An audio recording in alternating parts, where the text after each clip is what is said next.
샬롬 샬롬 샬롬 샬롬. 하나님 사랑합니다. 여러분 주 안에서 사랑합니다. 네, 21장 1절에서 27절 잘하는 말씀이죠. 우리 안에 타작마당이 주는 교훈. 네. 다윗은 자기의 생애를 통해서 두 번 큰 공경에 빠져요.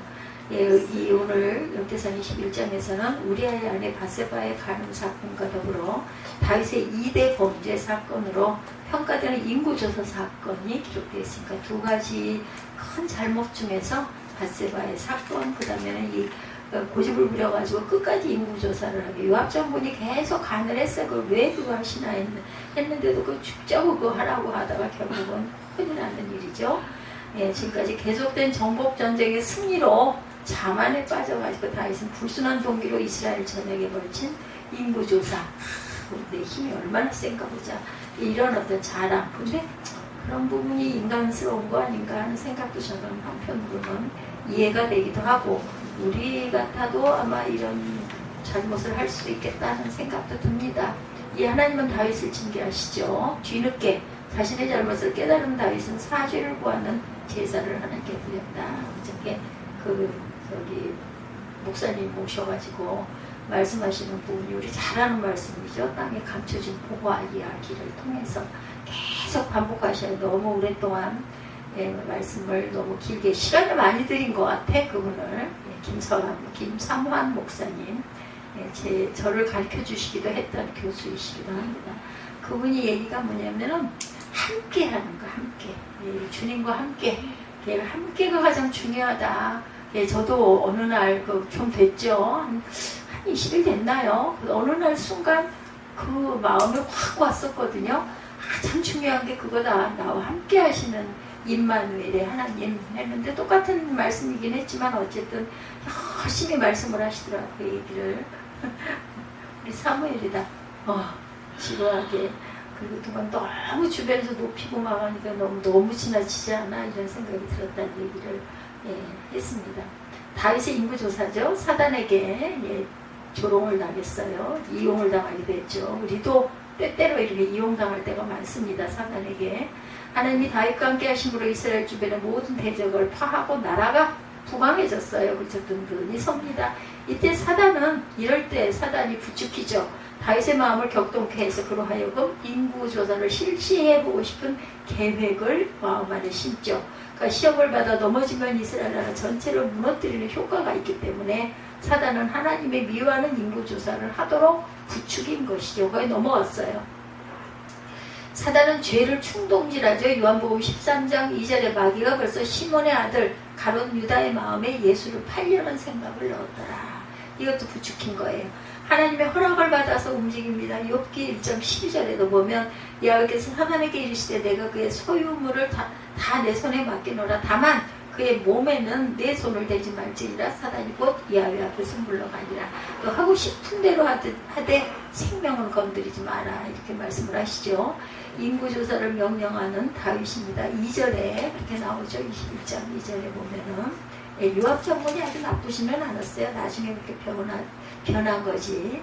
다윗이 요압과 백성의 지도자들에게 이제 너희는 가서 브엘세바에서 또 다음까지 이스라엘을 계수하고 돌아와 내게 보고하여 수요를 알게 하라니. 요압이 3절이죠.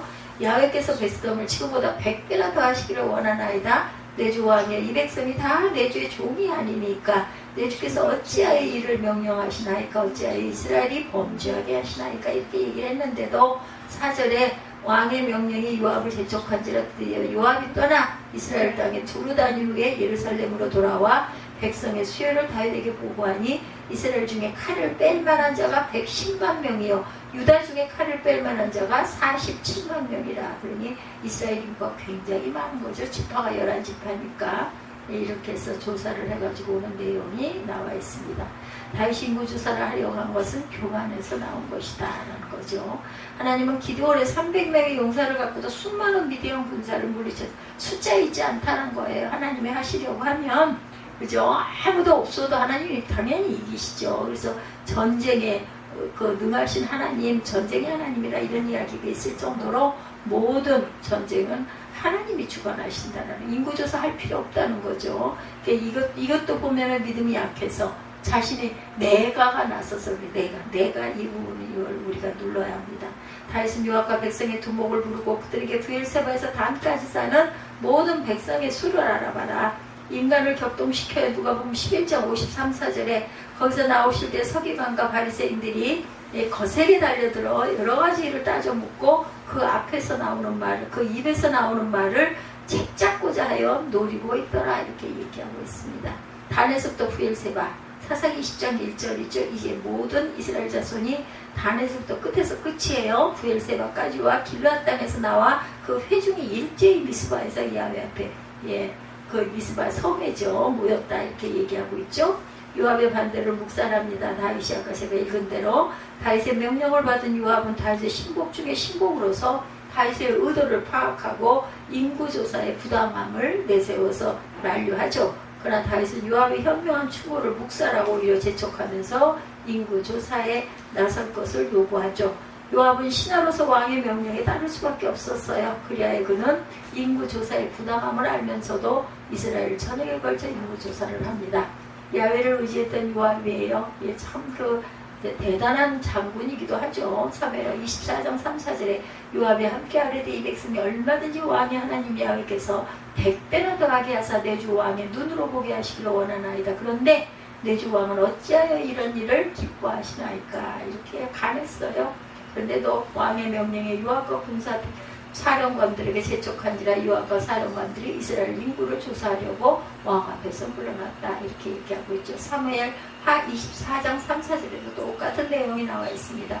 왕의 실책을 지적합니다. 역대상 21장 3절에 요압이 하라되 여호와께서 백성을 지금보다 100배나 더 하시기를 원하나이다. 내 주 왕이여 이 백성이 다 내 주 왕의 종이 아니니까 내 주께서 어찌하여 이 일을 명령하시나이까 어찌하여 이스라엘이 범죄하게 하시나이까. 인구조사 하지 말라고 하나님이 하셨거든요. 야훼의 징벌입니다. 진노하셨어요. 하나님께서 하나님이 이 일을 악하게 여기사 이스라엘을 치셨다라고 나와 있습니다. 하나님께서는 다윗이 인구조사를 실시한 것에 대해서 이스라엘을 징벌하실 것을 계획하시죠. 이처럼 하나님이 괘씸히 여기시는 일을 한 자는 진노의 잔을 마시게 된다. 다윗은 나라가 평안할 때 하나님을 더욱 신뢰하고 앞으로 전개될 모든 것을 그분의 주권에 맡기는 태도를 지내야 했어요. 그럼에도 불구하고는 자신의 세력이 얼마나 되는지를 점검했던 거죠. 이 같은 일은 하나님의 진노를 사기에 충분했다는 거죠. 인간의 소위를 보시는 하나님이여 사무엘하 11장 27절에 그 장례를 마침에 다윗이 사람을 보내 그를 왕궁으로 데려오니 그가 그의 아내가 되어 그에게 아들을 낳으니라. 다윗이 행한 일이 야훼 보시기에 악하였더라. 바세바 사건이죠. 죄의 중함 시편 25편 11절에 야훼여 나의 죄악이 크오니 주의 이름으로 말미암아 사하소서. 야훼를 경외하는 자가 누구냐 그가 택할 길을 그에게 가르치시리로다. 형벌을 선택하죠. 다윗이 13절에 보면 이제 그래서 세 가지 중에 한 가지를 택해라 했을 때 하나님의 손에 나를 맡기겠다 하시는 그런 사건이 일어난 거죠. 7절부터 봅니다. 하나님이 이 일을 악하게 여기사 이스라엘을 치심해 다윗이 하나님께 하는데 내가 이 일을 행함으로 큰 죄를 범하나니 내가 빨리도 간구하고 빨리도 엎드려야 보면은 다윗이 그래서 하나님께서 내 마음에 합한 자가 된 거예요. 잘해서 그런 게 아니라 항상 잘못했습니다. 항상 종의 죄를 용서하여 주옵소서. 내가 심히 미련하게 행하였나이다. 9절입니다. 여기서 다윗의 선민자 가세게 말씀하여 이르시되 가서 다윗에게 말하 이르기를 야훼 말씀이 내가 네게 세 가지를 내어 놓으리니 그 중에 하나를 내가 택하라. 내가 그것을 내게 행하리라 하셨다. 하라 하신지라. 가시 다윗에게 나아가 그에게 말하되 야훼 말씀이 너는 마음대로 택해라. 혹 3년 기근이든지 내가 석 달을 적군에게 패하여 적군의 칼에 쫓길 일이든지 야훼 칼곧 전염병이 사흘 동안 이 땅에 유행하며 여호와의 천사가 이스라엘 온 지경을 멸할 일이든지라고 하셨나니 내가 무슨 말로 나를 보내시니에 대답할지를 결정하소서 하니 다윗이 가세게 이르되 내가 공경에 빠졌도다. 야훼께서는 긍휼이 심히 크시니 내가 그의 손에 빠지고 사람의 손에 빠지지 아니하기를 원하나이다 하니라. 여기서 다윗의 마음이 뭐였냐면 하나님의 긍휼을 구한 거예요. 하나님께서는 죽이시지는 않을 거야. 이 믿음이 있었던 거죠. 야훼께서 이스라엘 백성에게 전염병을 내리시죠. 이스라엘 백성 중에서 죽은 자가 7만 명이라. 그리고 또 사흘이잖아요. 사흘하고 석 달하고 3년하고 보면 사흘 동안에 얼렁하고 그냥 끝나고 싶은 그런 마음이 있었을 것 같아요. 그랬을 때 15절에 하나님이 예루살렘을 멸하러 천사를 보내셨더니 천사가 멸하려 할 때 야훼께서 보시고 재앙 내림을 뉘우치사 멸하는 천사에게 이르되 족하다. 이제는 내 손을 거두라 하시니 그때 야훼 천사가 여부수 사람 오르나는 타작마당 곁에 선지라. 적중을 했어요. 다윗이 하나님 마음을 안 거예요. 그 모습을 보시면 아마 끝까지 우리를 그렇게 하시진 않을 거야. 근데 뉘우치셨다라고 말하죠. 아이고 불쌍해라, 이거 저거 안 되겠네 생각이 든 거예요. 다시 눈을 들어보매 여호와의 천사가 천지사에서 칼을 빼어 손에 들고 예루살렘이 하늘을 향하여 편지라. 다윗이 장로들과 더불어 굵은 패를 입고 얼굴을 땅에 대고 엎드려 하나님께 아뢰되 명령하여 백성을 계수하게 한 자가 내가 아니니까 범죄하고 악을 행한 자는 곧 나이니이다. 이 양떼로 무엇을 행하였나이까 청하건대 나의 하나님 야훼여 주의 손으로 나와 내 아버지 집을 치시고 주의 백성에게 재앙을 내리지 마옵소서 하니라. 18절에 야훼 천사가 가세게 명령하여 다윗에게 이르기를 다윗은 올라가서 여부수 사람 오르난 타작마당에서 야훼를 위하여 제단을 쌓으라 하신지라. 제단 예배드리라는 거죠. 단을 쌓아라. 이에 가시 야훼 이름으로 이름 말씀대로 다윗이 올라가니라. 그때 오르나니 밀을 타작하다가 돌이켜 천사를 보고 오르나니 4명의 아들과 함께 숨었더니 다윗이 오르나나게 나아가며 오르나니 내다보다가 다윗을 보고 타작마당에서 나와 얼굴을 땅에 대고 다윗에게 절하매 다윗이 오르나에게 이르되 이 타작하는 곳을 내게 넘기라. 너는 상당한 값으로 내게 넘기라. 내가 야훼를 위하여 여기 한 제단을 쌓으리니 그리하면 전염병의 백성 중에서 그치리라 하니 오르나니 다윗에게 말하되 왕은 취하소서 내 주 왕께서 좋게 여기시는 대로 행하소서. 보소서 내가 이것들을 드리나이다. 소들은 번제물로 곡식 떠는 기계는 화목물로 밀은 소제물로 삼으시기 위하여 다 드리리이다 하는지라. 다윗 왕이 오르나에게 이르되 그렇지 아니하다. 내가 반드시 상당한 값으로 사리라. 내가 야훼께 드리려고 내 물건을 빼앗지 아니하겠고 값없이는 번제를 드리지도 아니하리라 하니라. 야훼 다윗은 그 떡값으로 금 600세겔을 달아 오르나에게 주고 다윗이 거기서 야훼를 위하여 제단을 쌓고 번제와 화목제를 드려 야훼께 아뢰었더니 야훼께서 하늘에서부터 번제단 위에 불을 내려 응답하시고 야훼께서 천사를 명령하시매 그가 칼을 칼집에 꽂았더라. 이것이 나중에 예루살렘 성전의 터가 되는 거죠. 그래서 이 같은 일은 하나님의 진노를 사기에 충분했다라는 거죠. 죄의 중함에 대해서 시편 25편 11절에 야훼 나의 죄악이 크오니 주의 이름으로 말미암아 사하소서. 야훼를 경외하는 자 누구냐? 그가 택할 길을 그에게 가르치시리로다. 이렇게 말하고 있어요. 하나님의 진노를 사기에 충분하게 잘못을 한 거예요. 형벌을 선택했어요. 다윗이 13절에 그죠? 다윗의 행위를 괘씸히 여기시고 진노하신 하나님께서는 갓 선지자에게 다윗에게 보내시죠. 갓을 통해 하나님은 3가지의 형벌을 제시하여 그 중에 하나를 다윗이 선택하도록 했고 3년 기근, 대적의 칼에 쫓기는 것, 사흘 온역을 받는 것. 다윗은 기근이나 칼의 형벌보다 온역을 선택. 하나님께서 긍휼히 여기실 것이다 이 마음을 안 거죠. 하나님은 뉘우치는 자를 용서하시는 분이시죠. 누가복음 15장 17절에서 19절입니다.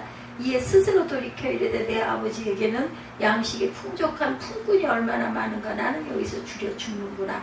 내가 일어나 아버지께 서서 이르기를 아버지 내가 하늘과 아버지께 죄를 지었사오니 지금부터는 아버지의 아들이라 일컬음을 감당하지 못하겠나이다. 나를 품꾼이 하나로 보소서 하리라 하고 이렇게 아버지 떠났던 탕자가 돌아와서 나를 그냥 품꾼처럼 쓰셔도 좋나이다. 왜냐하면 배는 안 고프겠지 생각을 한 거죠. 선택권을 주셔야 하나님은 늘상 역대상 21장 9절 10절이죠. 다윗의 선견자 가세게 말씀하여 이르시되 가서 다윗에게 말하여 이르기를 야훼의 말씀이 내가 네게 3가지를 내어 놓으리니 그 중에 하나를 내가 택해라. 내가 그것을 내게 행하리라 하셨다라 하신지라. 온역으로 7만 명이 죽습니다. 얼마나 가슴이 아팠겠어요. 다윗이 내가 이 백성을 죽게 했구나. 나를 죽이라고 그러죠. 이 백성들을 살려달라고. 다시 인구조사에 대한 형벌로 온역을 택하자 하나님은 즉시 이스라엘에 온역을 내리시고 이스라엘 백성 7만 명이 온역으로 죽습니다. 다윗이 일순간에 인구조사 실시로 이렇게 큰 형벌을 받았어요. 이는 죄가 얼마나 무서운 것이며 심각한 결과를 초래하는 것인가를 증거하죠. 하나님을 의지하지 않는 죄악의 결과는 멸망이다. 이스라엘을 치시는 하나님 사무엘하 27장 1절에 다윗의 시대에 해를 거듭하여 3년 기근이 있으므로 다윗이 야훼 앞에 간구하며 야훼께서 이르시되 이는 사울과 피를 흘린 그의 집으로 말미암음이니 그가 기브온 사람을 죽였음이니라 하시니라.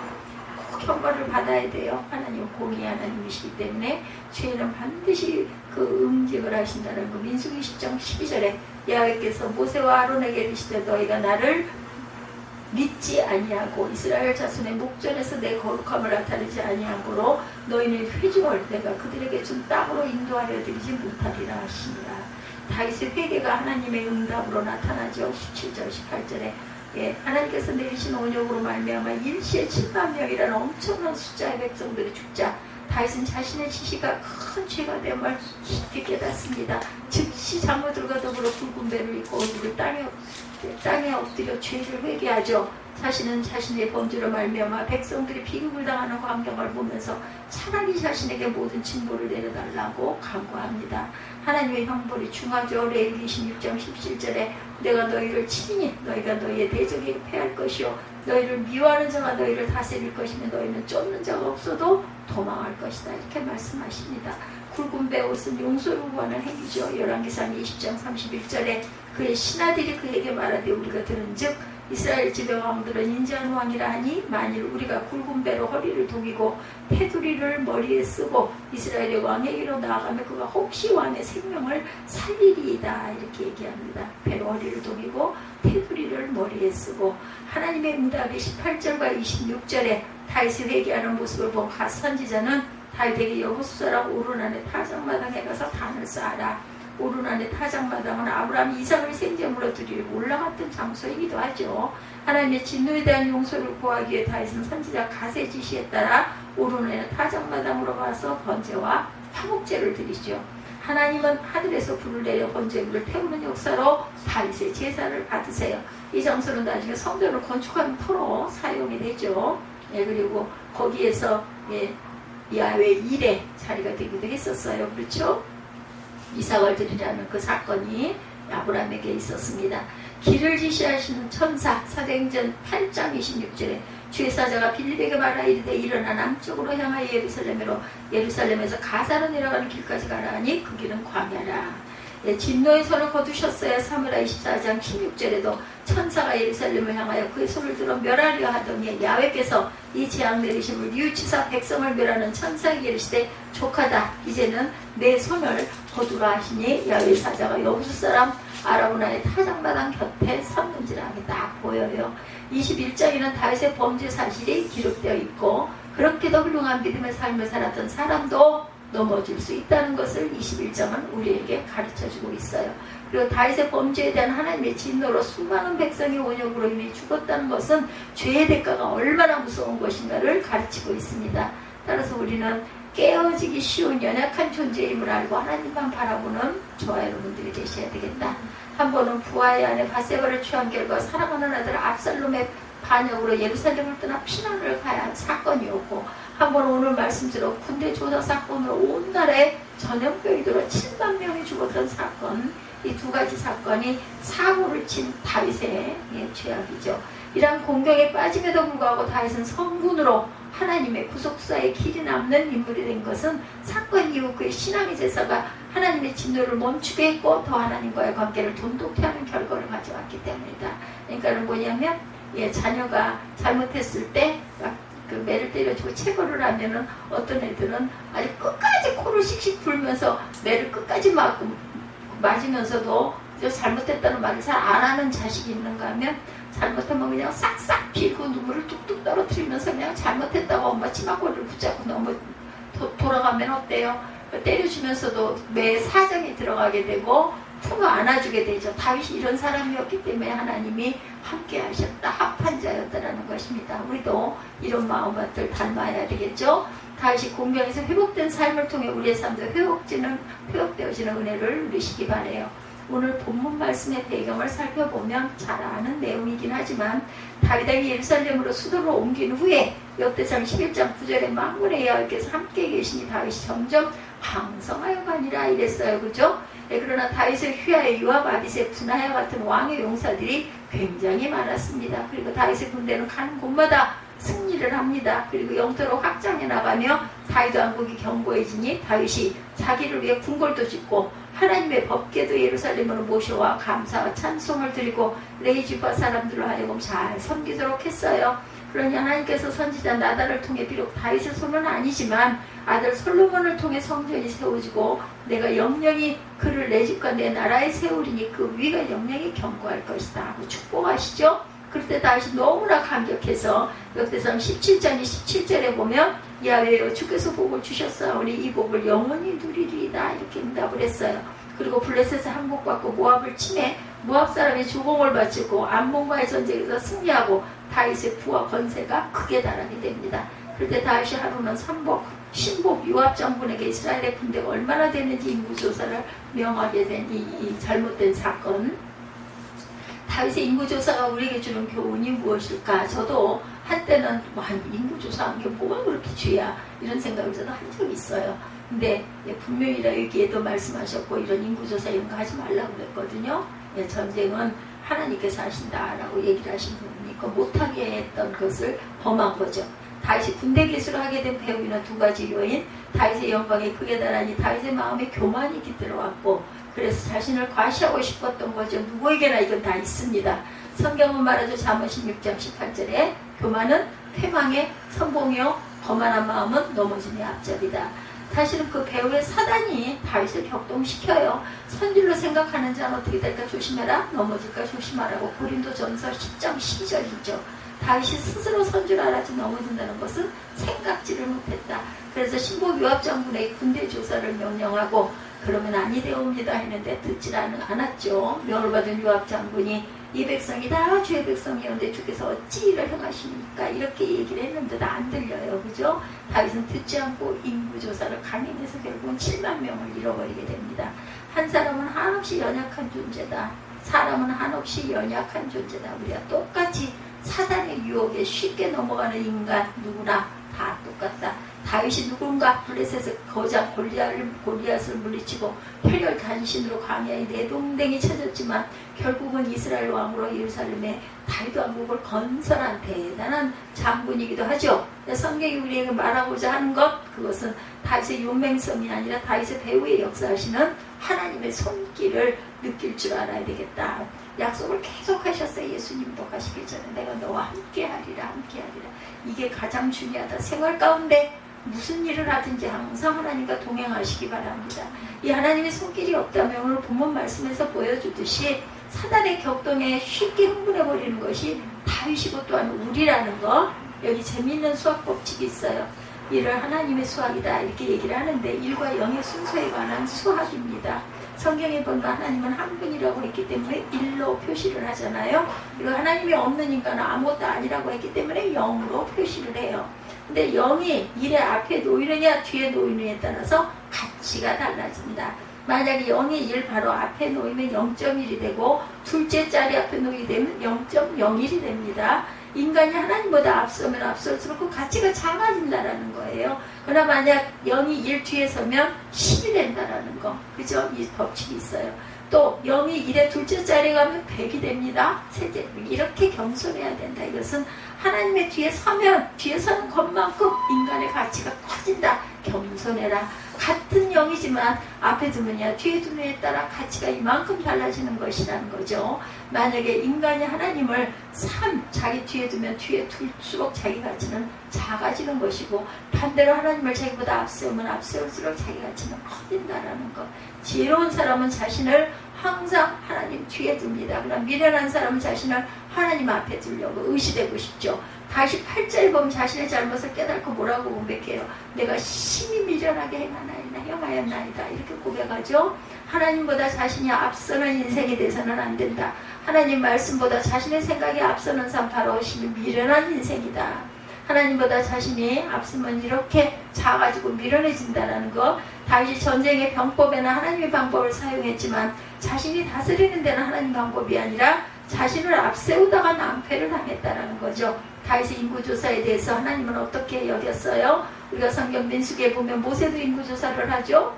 즉 군대 조사를 한 거예요. 근데 모세가 싸움에 나갈 만한 자를 조사할 때 하나님이 잘했다고 하고 다윗이 군대 조사할 때는 7절에 이 일을 괘씸히 여겼다라고 하고 있습니다. 이유는 뭘까? 모세는 하나님 백성을 헤아렸고 다윗은 자기 백성을 헤아렸던 거예요. 이것은 우리에게 중요한 교훈을 줍니다. 지금도 마찬가지. 하나님의 은혜와 복을 헤아릴 줄 아는 자는 하나님이 기뻐하시지만 자기의 부와 능력을 헤아리는 자는 하나님이 괘씸하게 여기신다. 내가 잘했어, 내가 한 거야, 이게 중요하니 이래서는 안 된다는 거죠. 하나님의 복을 헤아릴 줄 아는 자는 하나님께 감사하지만 자기의 부를 헤아리려고 하는 자는 하나님을 섭섭하게 한다는 거예요. 그래서 하나님이 이스라엘을 치신 거죠. 하나님의 손을 보신 거예요. 예, 선배 어떤 목사가 이런 말하는 것을 늘 마음에 새긴 목사님의 이야기입니다. 하나님은 당신의 종으로 한번 들어 쓰시면 어지간히 잘못해도 고쳐서 사용하신다. 그러나 교만하면 그대로 꺾어버린다. 교만죄 범하지 맙시다. 근데 이상하게 안 되려고 하면, 망하려고 하면 사람이 목에 힘이 들어가고 하나님도 목사의 말도 안 듣게 된다는 거죠. 근데 다윗은 참 단순해요. 마치 어린아이 같은 느낌이 드는 인물이 다윗. 뭐라 그러냐면 때가 묻어서 어떤 면으로 보면 고집을 부리다가도 한번 선지자가 잘못했다면 그냥 그 자리에서 폭삭 엎어져가지고 눈물을 흘리면서 울잖아요. 하나님께서 아니 어이쿠 뭐 잘못했구나 깨달는 건 빨리 깨달아. 이거 얼른 회개해요. 그러니까 종아리도 덜 맞죠. 8절에 내가 이 일을 행함으로 큰 죄를 범하였나이다. 종의 죄를 사하여 주옵소서. 내가 심히 미련하게 행하였나이다. 빨리 고백합니다. 이것이 다윗 신앙의 장점. 하나님 앞에 사울왕까지 변명하지 않고 하나님 앞에 엎드러졌다는 것이 바로 살 길이 열려질 징조라는 것이죠. 살 길이 열려지고 해결점이 보이려면 먼저 자신의 참 모습을 얼른 발견할 줄 알아야 된다. 내가 이 일을 행함으로 죄를 범하였나이다. 심히 미련하게 행하였나이다. 사무엘하 12장에도 우리아의 아내 밧세바를 범했을 때도 선지자 나단이 찾아와 가난한 자의 양새끼를 빼앗은 부한 자의 비유를 들며 당신이 바로 그 사람입니다 라고 할 때 내가 야훼께 범죄하였노라 하고 바로 엎드리죠. 야훼께서 당신의 죄를 사하셨으니 당신이 죽지 아니하려니와 그러나 당신의 낳은 아이는 정녕 죽으리다. 결국 일주일 만에 죽죠. 이게 쉬운 일이 아닙니다. 다윗 신앙의 장점 본받으십시다. 다윗이 하나님 앞에 엎드려지니 그때 야훼께서 선견자 갓을 보내 하나님께서 세 가지 재앙, 그죠? 3년 기근, 석 달 대적에게 패하여 칼에 쫓기는 거 진짜 지겨웠을 것 같아. 다윗은 하도 도망을 다녀가지고 3일 동안 온역, 3일 얼렁하고 끝내지. 이게 대단했던 거죠. 13절에 내가 공경에 있도다. 여호와께서 긍휼이 심히 크시니 그의 손에 빠지고 사람의 손에 빠지지 않기를 원하나이다. 자신의 잘못에 대해서 먼저 긍휼이 크신 하나님의 손길에 나를 맡기겠다. 3년 기근이 닥치면 다른 나라에 구걸해야 되죠. 대적에게 패하는 사람에게 쫓겨다녀야 합니다. 그리고 온역을 당하면 얼마나 백성이 죽어날지 몰라요. 다 대단한 일들이에요. 다윗은 공경에 빠지게 됐어요. 그래서 다윗은 사람의 손보다 하나님 손에 맡겨야 되겠다. 하나님이 불쌍히 여기시지 않겠냐였던 거죠. 당시 온역을 하나님의 칼이라고 생각했기 때문에 사람의 손보다 하나님의 손에 맡긴다 이렇게 했던 거죠. 30장 5절입니다. 시편. 그 노염은 잠깐이요 은총은 평생이로다. 이걸 믿은 거죠. 하나님의 자비하심을 믿습니다. 우리가 자신의 잘못으로 깊은 수렁에 빠져보면 사할 사람은 깊은 회개가 나오고 자신의 모든 것을 하나님께 맡기게 된다는 거죠. 찬송가 317장 3절 채찍 맞아 아파도 주님의 손으로 때리시고 어루만져 위로해 주시는 우리 주님의 넓은 품으로 어서 돌아오, 어서 돌아오 이 말이죠. 하나님의 자녀는 채찍 맞아 아파도 주님의 품으로 돌아가야 된다. 그러면 살 길이 열려지는 줄로 믿습니다. 긍휼에 풍성하신 하나님께서 당신의 손에 맡긴다는데 어떻게 하시겠어요? 죽이시겠어요? 그럴 때 하나님은 이스라엘 백성에게 온영을 내려 죽은 자가 7만 명이나 되었더라. 이제 크게 돌이킨 다윗을 보시고 15절에 하나님께서 이 재앙 내림을 이웃치사 멸하는 사자에게 이르되 족하다 말씀을 하십니다. 하나님이 하시는 일에 뉘우치 믿겠는가마는 이것이 긍휼이 크신 하나님의 심정이죠. 자신이 난 자식들이잖아요. 우리 모두가 다 그죠. 악한 자까지도 우리도 우리의 잘못으로 인한 재앙을 긍휼이 크신 하나님 손에 맡기는 저와 여러분들이 되십시다.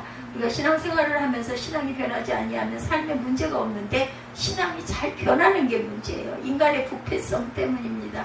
가진 것으로 만족하지 못하고 욕심을 부리고 조금만 편하면 신앙에 잠에 빠져요. 누구처럼 베드로처럼 그죠? 자기 것이 그냥 거만하게 남다른 것만 있어도 어깨에 힘을 주고 교만한 마음, 이런 인간의 부패성 때문에 문제가 문제를 낳게 된다. 다윗도 예외가 아니었다면 우리 역시 예외가 될 수 없겠죠. 당연하죠. 다윗 같은 하나님 사랑하는 믿음의 아들도 이런데 우리야 뭐 하물며 우리이겠습니까? 그러다 혹 삶의 문제가 생기면 그 누구를 탓하기 전에 자신의 허물을 깨닫고 현실을 받아들이고 회개할 줄 알아야 되겠다. 긍휼이 많으신 하나님 손에 맡기고 진정한 회개는 자신의 잘못을 깊이 뉘우치고 하나님 손에 맡깁니다. 하나님께서 원형을 내려 죽은 자가 7만 명, 다윗이 눈을 들어보며 보니 하나님의 사자가 칼을 빼어들고 예루살렘을 가리키고 있어요. 굵은 베옷을 입고 얼굴을 땅에 대고 엎드려 하는 말 17절이죠. 백성을 괴수하게 한 자가 내가 아니니까 범죄하고 악을 행한 자는 내니이다. 이 악무리는 무엇을 행하였나이까? 제가 잘못했습니다. 청하건대 나의 하나님 이하여 주의 손으로 나와 내 아비집을 치시고 주의 백성에게 재앙을 내리지 마옵소서. 진정한 회개는 자신의 잘못을 깨달고 하나님 손에 맡기고 자신의 책임을 지고자 하는 것이 진정한 회개죠. 책임감이란 것은 바로 기독교의 핵심인 십자가의 정신이에요. 예, 실천 강령이기도 합니다. 왜냐하면 여기는 희생을 각오하지 아니하고는 책임을 질 수 없기 때문이다. 하나님의 구속사는 하나님의 장자를 통해 이어나가죠. 이 땅의 장자가 누구이겠는가? 누구 돈이든 받아쓰고 자신이 이 나라의 국자인 양 시침대는 정치가 하나 그 돈벌이라면 물불안 가리고 수입하고 문어발식 그런 그 방만한 기업하는 재벌들이 아니라 이 땅의 도덕적 기반이 무너짐을 안타깝게 여기고 먼저 고통할 줄 알고 기도할 줄 아는 책임을 지려고 하는 시민들이 이 땅의 장자임을 우리가 잊지 말아야 되겠다. 하나님의 교회의 장자가 누구예요? 야곱의 넷째 아들 유다와 같이 문제에 책임을 지려고 하는 교인 성도들이죠. 록펠러에 관한 많은 이야기들 여러분들 잘 아시죠? 록펠러가 세계적인 갑부라서 말씀이 아니라 1839년에서 1937년까지 98년을 장수했어요. 세계에서 많은 사람에게 크리스천으로 영향을 미친 삶을 삽니다. 록펠러 재단은 아직도 세계에서 가장 큰 성교 문화단체이기도 하다고 그러죠. 그는 너무 가난해서 초등학교밖에 학교를 다니지 않았지만 그거 성공한 비결을 이렇게 수리하고 있습니다. 어머니의 더 은혜가 많았죠. 자기에게 들려주신 신앙적인 권면을 끝까지 잊지 않았다라는 것입니다. 여기에 그 어머니의 권면, 예배당에 가거나 꼭 앞자리에 앉아라, 은혜 받아라. 어떤 일이 있어도 11조는 꼭 드려라. 물질의 소유권을 인정해라. 주의 종 마음을 섭섭하게 하지 마라. 하나님의 권위를 인정해라. 하나님을 위한 일에는 위대하게 해라. 축복의 그릇이 되라. 자신의 잘못에 대해서 책임을 질 줄 알아라. 하나님 앞에 늘 장자로 내가 잘못했나이다 라고 구할 줄 알라는 거죠. 국민학교도 제대로 못 나온 록펠러가 세계적인 부호가 되고 온 세계에 영향력을 미칠 수 있었던 이유는 하나님의 은혜가 첫째였고 둘째는 바로 이 책임감이 아니었겠는가. 어려울 때 우리는 누굴 탓하기 전에 우리 모두가 책임감을 가지는 하나님의 귀한 자녀들이 되어야 할 것입니다. 우리나라 우리 교회 우리가 책임 안 지고 누가 책임을 지겠는가. 적어도 내가 섬기는 교회 내가 살고 있는 도시를 책임질 줄 아는 크리스찬들이 되어야 되겠다. 오늘 다윗은 백성을 계수하게 한 자가 내가 아니니까 범죄하고 악을 행한 자는 내니이다. 이 악무리가 무엇을 행하였나이까. 청컨대 나의 하나님 야훼여 주의 손으로 나와 내 아비의 집을 치시고 주의 백성에게 재앙을 내리지 마옵소서 하며 자신의 잘못을 자기가 책임지겠다고 엎드려 간구할 때 야훼 사자가 갓을 명하여 여부수 사람 오르난 타작마당에 올라가 야훼를 위하여 단을 쌓으라 이렇게 말하죠. 여부수 사람 오르난에게 상당한 값을 지불하고 거기에서 단을 쌓습니다. 창세기 22장 2절에 아브라함이 독자 이삭을 바쳤던 장소, 역대하 3장 1절에 솔로몬이 성전을 건축했던 장소다. 하나님께서 오르난의 타작마당을 택하신 것은 깊은 의미가 있어요. 다윗의 희생제사는 하나님의 진노가 멈춰진 장소이기도 하죠. 나중에 성전이 세워지는 장소, 오늘날 교회를 상징하는 장소다. 여기서 하나님과의 언약이 회복되어져 가고 있는 것을 봅니다. 우리의 삶이 회복되어져 가는 것을 보죠. 다윗이 군대조사 단순히 사단의 격동에 의해서 다시 교만하게 군대조사를 하다가 재앙을 만났지만 이것으로 끝나는 사건이 아니라는 것을 우리가 알아야 되겠다. 사람은 이렇게 연약해서 그죠? 누구나 다윗과 같은 사단의 격동을 받아 교만하게 넘어지기 쉬운 존재인데 그럼에도 불구하고 하나님은 우리와 관계를 늘 회복하기를 원하신다는 것. 이것은 신약교회의 원리와도 같은 것이다. 죄와 허물로 죽었던 우리를 살리시기 위해 그리스도가 십자가에서 피 흘려 죽으셔야 했고 부활하심으로 이 땅에 신약교회가 탄생된 것 같은 원리라. 그러므로 다윗에게 오르나네 타작마당은 죽을 죄와 허물이 사해진 장소라는 점에서 오늘 우리에게 교회와 같은 장소다.